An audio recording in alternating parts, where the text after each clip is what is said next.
Anda sedang mendengar Shockcast Original. Shock.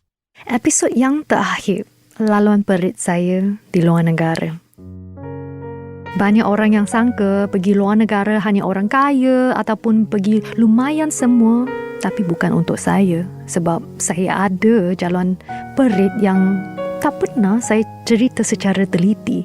Banyak yang tahu saya sampai €1 pun saya pergi belajar, pergi kejar. Tapi itu kisah yang satu saja. Tapi untuk chapter ini saya nak bercerita atau mengupas secara dalam. Masih ingat bila ku mendapatkan offer overseas, memang saya berasa happy. 10 tahun dah dapat masuk ke music sekolah idaman saya. Tapi masa itu bila saya beritahu bapa saya dihalau daripada rumah, saya tidur dalam office. Masa itu saya masih ingat, saya hanya ada yuran untuk 3 bulan saja. Dan dalam hati saya pun berasa bahawa mungkin saya boleh terbang balik untuk shooting court, untuk teruskan cari makan sini dan juga sambung pelajaran kat luar negara. Tapi bila sampai ke situ, cerita berlainan pula. Bila sampai ke situ, disebabkan jadual yang padat, disebabkan kena hitkan GPA yang tinggi, setiap hari ada hujan, saya memang tak boleh tahan. Dan disebabkan visa punya limitasi, saya memang tak boleh sesuka hati terbang keluar. Jadi masa itu, saya bukan saja kena membuat keputusan untuk menutup syarikat saya sampai €1. Masa itu saya berasa bahawa adakah ini Tuhan yang memainkan saya, dan adakah saya membuat satu keputusan yang salah. Jadi masa itu saya memang tak dapat balik dah.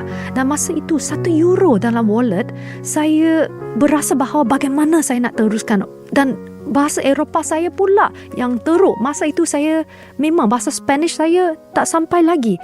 Di mana saya nak cari kerja?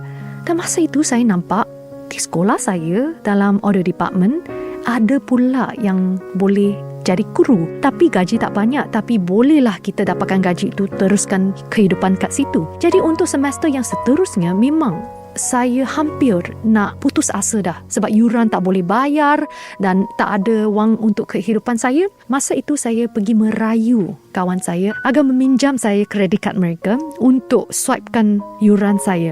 Sebab masa itu saya tak confirm lagi dapat scholarship tak. Tapi saya kena gamble. Tapi saya beritahu kepada kawan saya yang pernah aku tolong, saya cakap, boleh tak saya pinjam kredit kad anda, tapi anda hanya bayar kepada sekolah, jangan bayar kepada saya. Jikalau saya kena cari kerja saya sendiri. Jadi saya pergi ke interview, saya polish my resume. Saya daripada dulu saya hanya ada artistic profile, saya polish my resume, pergi interview, pergi dapatkan kerja. Saya pergi merayu. Saya cakap, walaupun saya tak tahu audio production, bagilah saya kerja. Saya kerja semua shift tak apa, asalkan saya belajar. Jadi saya ditawarkan satu pekerjaan dalam audio department tapi jadi kru. Dia cakap, boleh tak daripada gulung wayang? Boleh. Tapi banyak yang tanya, you artis kan? Saya cakap saya tak kisah dah. Masuk sini saya nak habiskan semua saja. Dan masa itu pun saya tutup telefon bimbit saya, tutup semua kontak. Saya tak nak jawab daripada ibu bapa. Saya nak teruskan kat situ. Semua orang suruh saya balik. Manager pula yang suruh saya balik. Tapi masa itu saya keraskan hati. Saya tutup syarikat. Saya kerja kat situ daripada kru gulung wayang. Memang susah. Saya nampak kawan saya boleh membuat persembahan, tapi kenapa saya gulung wayang? Kenapa saya buat teknikal benda? Dan saya kena bekerja dalam tempat yang sejuk dan tak ada orang tengok. Tapi di situ saya belajar banyak tentang teknikal dan banyak tentang produksi. Dan masa itu pula banyak yang cakap, yang kena mahal tak? Di situ saya belajar untuk jimat. Setiap minggu saya hanya guna €1-2 dalam beli roti dan tepung untuk saya uli dan juga saya makan. Dan kadang-kadang saya puasa juga untuk jimat, dan jikalau boleh pula saya minum air pipe saja. Jadi masa itu memang saya berasa sangat susah hati dan juga saya rasa susah. Kadang-kadang pula saya tak ada masa untuk buat kerja rumah saya sendiri sebab shift saya waktu 10 sampai waktu pagi 2. Sebab sekolah kita buka sampai waktu 2:30 pagi. Dan untuk kerja pertama saya dikomplain sebab speed saya tak cukup cepat. Sebab saya kurang pengetahuan tentang benda-benda audio. Jadi satu demi satu saya pick up, dan sampai ke bulan yang ketiga saya volunteer untuk semua shift. Sampai semua shift yang mereka tak nak saya pergi kerja. Jadi saya dilabelkan oleh sekolah tersebut, saya wanita yang tidur kat Berkeley. So semua orang dah tahu pelajar ini dia artis tapi dia kerja.